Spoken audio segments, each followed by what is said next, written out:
Ago erokamano ne janeno mar LTN. En okinyi majaber ma Nyasaye oloso thuolo mondo mi wachak wawuoye kodi e studio ka mar Lolwe. Omiyo kapok adhi mbele adwa nafulrani mondo ing'e ng'ama iwuoyogo. Nyinga en Pastor Agustine Omedo, ja Kisumo Kogony, maduong' moloyo to wara. Ahero Yesu kaka jakwath mar dhood chunya. Alemo gi kanisa mar Duond Oro kod Chang e piny Nairobi ka. An e branch mar Lakisama e bwo Bishop Barak Odoro. Omiyo janeno kata jawinjo mar Lolwe, kapok adhi kodi mbele, thuon wach madhi yalo kawuono wacho ni Yesu maja ono. Ng'eni Yesu en ono. Kendo Nyasaye ka ng'ato lamo to nyaka otimne ono. An ang'e Nyasaye matimo ono, ok Nyasaye mok tim ono. Omiyo thuon wach kata topic wacho ni Nyasaye maja ono. Omiyo kapok adhi mbele adwa ni kul wi mondo walam kodi Nyasaye. Mondo weche duto wakete lwet Ruoth. Agoni erokamano Wuoro Maler, aketo janeno ni lweti. Nyasaye miye winjo matut mondo mi weche kata wach madhi yalo mondo mi ogo kodi atwa kendo timne oni gi ranyisi e ngimane, nikech in Nyasaye maja ono. Alamo kan gi yie e nying Yesu maja wang'. Omiyo adhi kodi e ndiko janeno. Ndiko mokwongo wayude tich mar muma mar tich joote adek e wang'e. Waneno jal moro mane onyuol puth. Uma wacho ni nonyuole puth. Kendo puth en ng'ama ji ochayo. Puth gima ber mawuok kuome onge. Omiyo jalni nonyuol puth, nyaka mon manitede dalano nong'e ni jalni en puth. To nitere ga e dho hekalu mondo mi okwechi. Omiyo ka in ka nitiere gima puth e ngimani. Samoro en tuo manoputh, samoro gi jochiende mag dhier manoputh, samoro en koso kwe ot manoputh, samoro en manyo dhako manoputh, samoro en manyo dichuo manoputh, samoro en manyo ot manoputh. Samoro en ala manosegore piny manoputhe e ngimani. Omiyo kawuono jalni ne en puth. To kijende mokariyo chieng' moro kane dhi hekalu mar Nyasaye kar sa 9 kaka ne gijatimo. Kendo ne girwakore maber kabisa. To ne giyudo jalni ka en nokete puth mondo mi okwechi. Ang'isi ni ng'ama puth en iting'i titeri kanyo. Omiyo puth e ngimani kawuono en gima puth e ngimani. Nyasaye biro pudho kawuono kaka nopudho ne jalcha. Omiyo nokete rangach mondo mi okwechi e dho hekalu. Joma donjo e hekalu notiyo tij kwecho. Omiyo jalni noromo kijende mokariyo manopong' gi Roho Maler.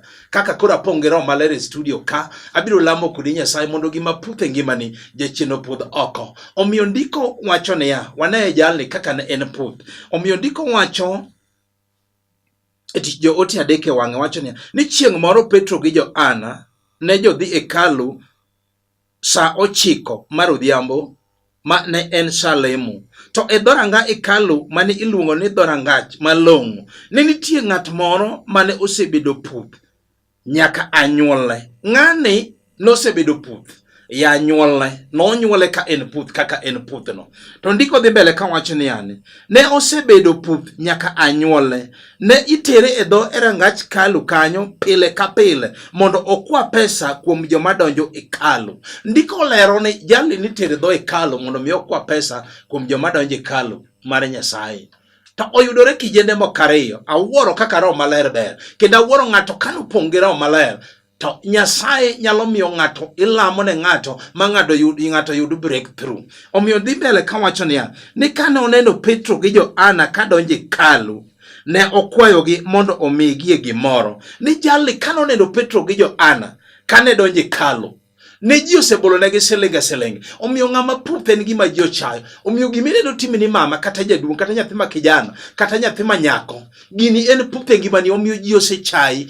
Puth en ng'ama ji ochayo. Puth iting'o titero kanyo mondo mi okwethi. Ng'ama puth en itere kanyo ma kata koth chwe to bedo kanyo, kata chieng' rieny to bedo kanyo. Omiyo ng'ama puth ji ochayo. Jomoko bende puth nyalo ng'ulo ne ng'ama puth olawo. Mano ng'ama ji ochayo. To nitiere gimoro ma puth e ngimani. To kawuono Nyasaye mayalo mapong' gi teko mar Roho Maler biro pudho gimiluongo ni puth e ngimani. Asekwano ni gik ma puth ni gin gik machalo nade. Omiyo jalni noyudo reso ka kijende mokariyo. Muma wacho ni Petro gi Johana ne biro e od Nyasaye kaka ne gitimo pile. To ne giyudo ng'ani. Omiyo ndiko wacho ni ya e dhoranga hekalu kanyo ne oket ng'ato kanyo mane kwecho pile mondo kwa pesa kuom joma donjo. To ndiko adek wacho ni yani to kane oneno Petro gi Johana ka donjo e hekalu, ne okwayogi mondo omigie gimoro, nikech Petro gi Johana norwakore maber, to noneno ni kawuono talofu nyaka wuok kaka talofu 5 ma ok abi chaka kwich ka kendo, abiro tiyo kata dweche 3 kapok abiro kwecho. To karo kiane Petro gi Johana to ting'ang'o kuom ngimagi. Omiyo an be minena ne ikia gima ting'e studio ka kawuono, nikech gima an ga biro mi fedha gi dhahabu ta ongego, to gima an go e nying Yesu biro mi kawuono. To ndiko dhi mbele kawacho niya, ne ging'iyo wang'e tir, mi Petro wacho ne ya ng'iyo ane tir. Omiyo ng'atno nong'iyo wang'e tir koparo ni obiro yudo gimoro kuomgi. Eka Petro nowacho ne ya, aonge gi pesa kata matin, to gima an go ema biro miyi. Omiyo kata nena kawuono, okinyi ma kawuono ni, aonge gi pesa kata dhahabu, to gima an ga biro miyi kawuono. Ma jochiende manotho kochwado lwetgi ni ok inyal dhi tedo, ne githo ka gichwalo ni ok inyal yudo tich, ne githo ka gichwalo ni ok inyal kendo, ok inyal kendi, ok inyal gedo, kawuono gima an ga biro miyi janeno. Omiyo dhi mbele kowacho niya, eka Petro nowacho ni ng'iyo ane tin, waonge gi pesa kata matin, ni to gima wan go wabiro miyi, ni e nying Yesu Kristo ma ja-Nazareth chung' mondo iwuothi. Omiyo kinyi ma kawuono nitiere ng'at moro ma samoro no osetuo, osedhi osiptende, onge breakthrough, osethiedhe mosedhi ka juoke, jomoko osedhi nyaka Nigeria. Jalo moro chieng' moro biro ira, otimo na neno, oluonga ni mondo adhi alamne, en osedhi nyaka piny Nigeria, ka chiege notere magi idho ndege Nigeria to ber ne gidhi. Tawuoni ni nok giyudo konyruok kuno. Sama ne gidhi to ng'isigi ni appointment koro gionge, ubiro without appointment. Omiyo ne ging'ado air ticket ka giduoge Kenya ka. To sama noluonga, awuoro Nyasaye manyalo timo ne ng'ato matiyo ne gi ji ajia. Awuoro Nyasaye manolamo na jaduong' cha kano biro ira, to adhi e odgi to gitimo na neno. Tawacho ne yane, jalamo, jayie, jachiwo, kit kendo gin adek pok nolo. Omiyo nalamo ne jaduong' ni Nyasaye, mano neno ng'wono ma Nyasaye nochunge kitanda ne mar midekre. Kare onge gima tek matamo Nyasachwa. Omiyo kinyi ma kawuono ne, Petro gi Johana ne onge fedha gi dhahabu, to ndiko wacho ni gima en go ema ne gimiyo jalcha ni chung' mondo iwuothi, to gimoro timore. Chung' mondo iwuothi, eka nomako bad ng'atno makora chich, mi nokonye chung' gi kanyo no tiende ng'atno gi obong'ne noyudo teko. Eka ne ochikore kochung' ter, kendo ochako wuotho. Ni bang'e nodonjo kod jogi hekalu, bang'e nodonjo gi Petro gi Johana hekalu. Omiyo kinyi kawuono ni, kare onge gima tek mane osetamo Nyasaye. Omiyo jalni ne we ni Petro gi Johana biro miyo gi pesa kaka kawaida. To ni e nying Yesu ma ja-Nazareth, ng'ani nochung' mowuotho. Sama nochung' owuotho, gima nokwecho go noweyo. Samoro kane osirore gi loth noweyo. Omiyo kawuono, kanitiere gima nosesando gimani, ibiro weyo kama intie ne nying Yesu. Katobini en tich misemanyo, ibiro yude nying Yesu. Katobini ni kwe misemanye ot, ibiro yude nying Yesu. Ing'eni kosokwetora jomoko nosekendi, mano uluongore ne sweet darling honey, to tinde uluongoru gi nying le. Chieng' moro kalore mtoka, tayudo ka dhako gi dichuo, gima ne ng'isa ni dhako ni gi dichuo. Ing'eni jomokendore mosedak, ok giwuoth together.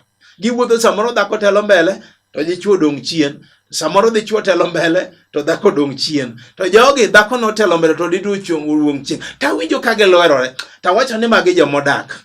To sama ne ging'ado ndara, ang'ado kodgi ndara, ok ang'e ni problem ne mane. To ne gikendre ka gierore, to koro gichung' to girito mtoka. Sama ne girito mtoka, to dhako kwongo rito oidho mtoka, to dichuo ne pod ok ong'e ni mtoka osebiro, dhako oseidho. Ka dichuo stoka cha, to en be kore koringo, ding'eni gari osewuok, kore koringo dhi idho mitoka. Winji, magi joma nodak ko erore kendo nokendore moluongore ne sweet darling. Nito jachien koro kelo gimiluongo ni pogruok. To an kamonda wachni ni e nying Yesu ja-Nazareth, Nyasaye makelo kwe kama kwe onge, obiro timo ni ono. Samoro en ot misemanyo dala, ng'eni ji osewacho ni biro negi, omiyo jomoko osedhi monyiewo lo kuonde mopogore opogore. Ere gima puthe ngimani kawuono, ka jalcha ne puth, tiende nochung' molwere. To joka Petro gi Johana ne gin ji ajia kaka an mayalo nie lolwe TV kawuono sani. To jalcha noyudo konyruok. Kare Nyasaye Roho Maler mane iya, matuge iya, biro timo ni oni gi ranyisi, nikech onge gima tek manosetamo Nyasaye. Omiyo adhi kodi e ndiko mar 2. Ndiko mar 2 wayude kitabu mar Ruodhi mar 2. Wayude dhako moro mane chi Jasunem. ma ruoth notimone ono. En bende Elisha ne en ng'ata kaka an. Mine na yalo ni elolwe TV kasane ni. Miwinjo ni pastor medo masamori ng'iyogo. Elisha bende dhano kaka an. To Nyasaye notiyo kode machiso ne noyudo nyathi mawuoyi manosemanyo igni mang'eny. Nikech Elisha ne buoroga kanyo. Sama Elisha ne kalo to dhako ni chieng' moro paro ni yawa ng'at makalo kani en jatich Nyasaye.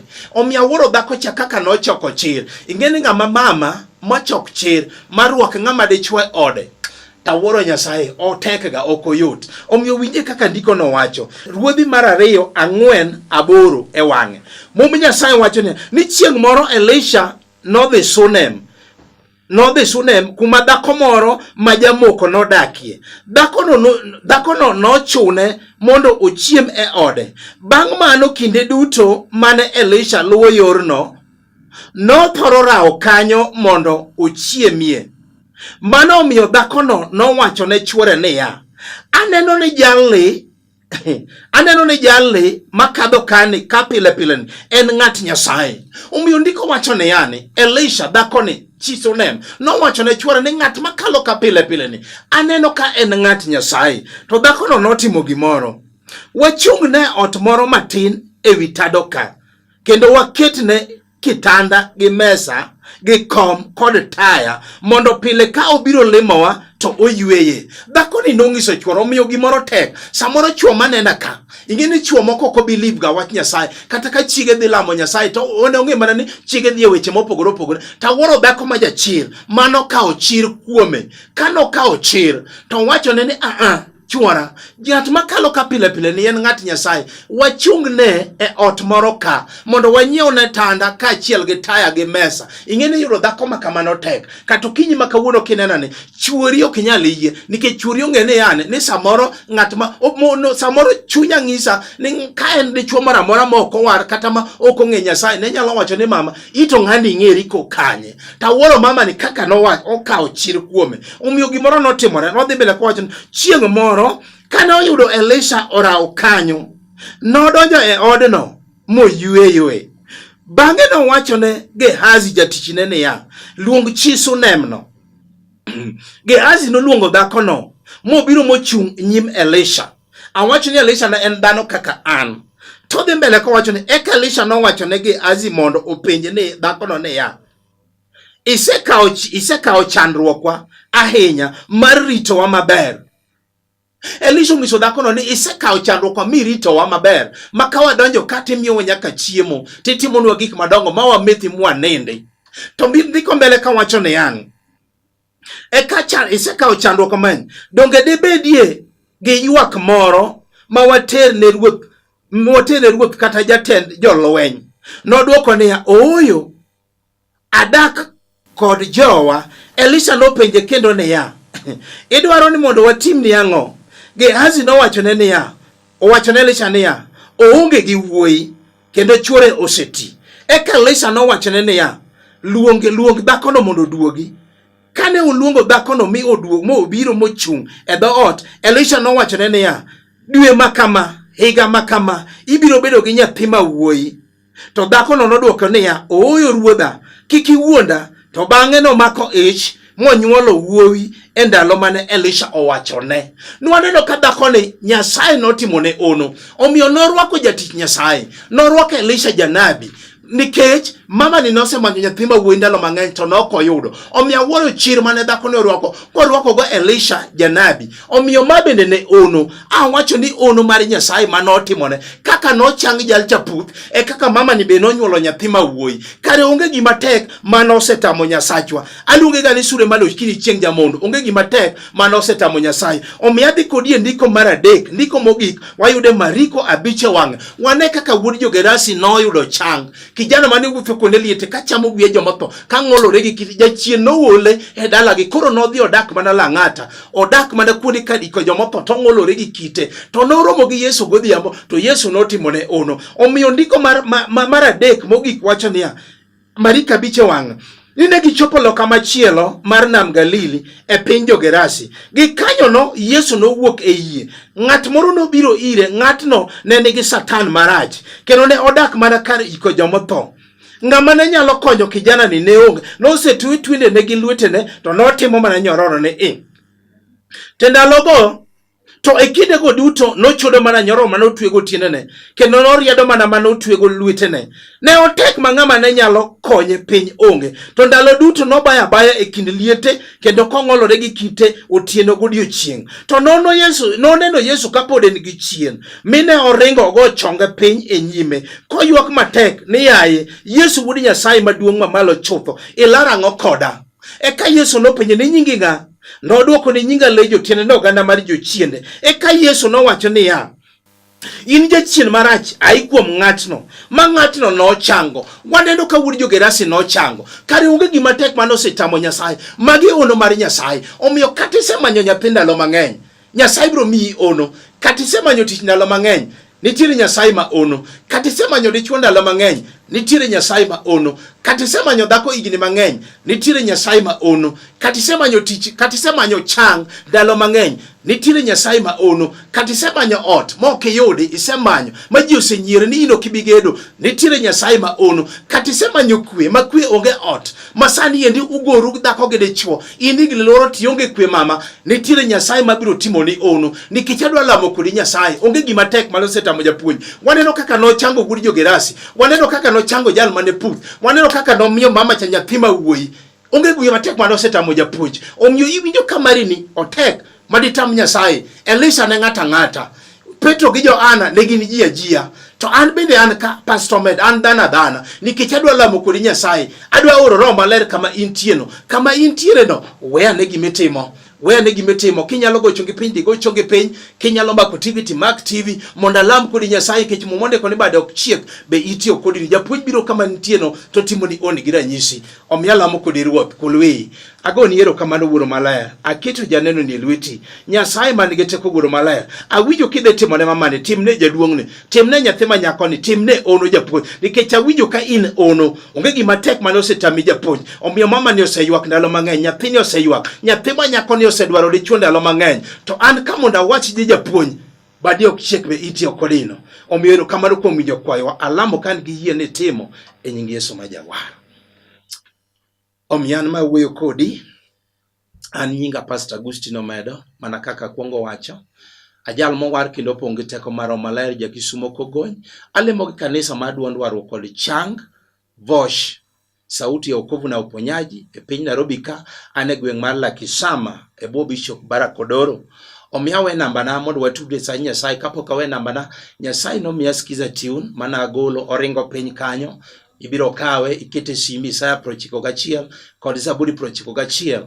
Ibiro dhie message kanyo, kidhie message kanyo, kise dhie message tindiko skiza, kise ndiko skiza ti skip space matin to monde me yudi Isaya 91 ibiro ndiko 90 46 49 7 IT ore 811 giringo piny kanyo. Kidwaro Isaya Zaburi 91 bende dhie message ndiko skiza tiwedas matin tindiko 90 46 49 8 mane yudo Zaburi ti send to 811. Nyasaye biro gwedhi. Omiyawe namba na, ji oseyudo konyruok ndalo mang'eny. Ka in Nairobi ka e chuny town, idhi Tombaya Street kaun Ragatoka 25 keli nyaka Lakisama. Omiyawe namba na mondo watude sa Nyasaye. Namba na mar simo en 0726 84 3941. Anuoyo 0726 843941. Namba na machielo en 0750